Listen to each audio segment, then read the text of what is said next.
Hello' everyone, লিচাছ kids চেনেললৈ মই আপোনালোক সকলোকে স্বাগতম জনাইছোঁ। আজি মই আপোনালোকৰ ওচৰলৈ লৈ আহিছোঁ ঘৰতে মই কেনেদৰে বানানা মিল্ক শ্বেক বনাওঁ তাৰ ৰেচিপিটো।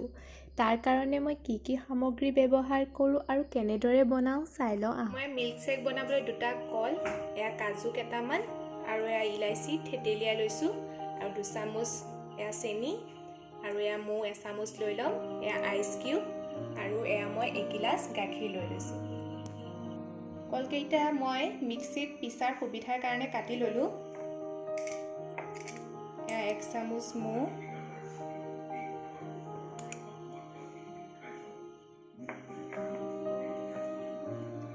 এয়া মই চেনিখিনি দি লৈছোঁ,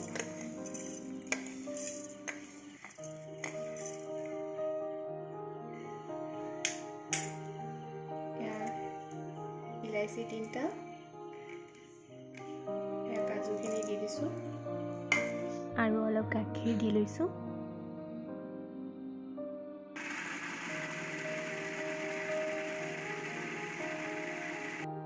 এয়া মই আইচ কিউব 2টা দি দিছোঁ আৰু এই বাকী গাখীৰখিনিও দি লওঁ।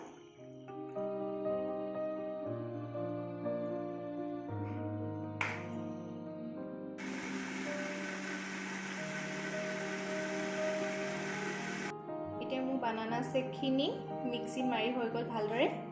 এতিয়া মই গ্লাছ এটাত উলিয়াই ল'ম। অলপ এতিয়া বাদাম আৰু কিচমিচ দি গাৰ্নিছ কৰি ল'ম।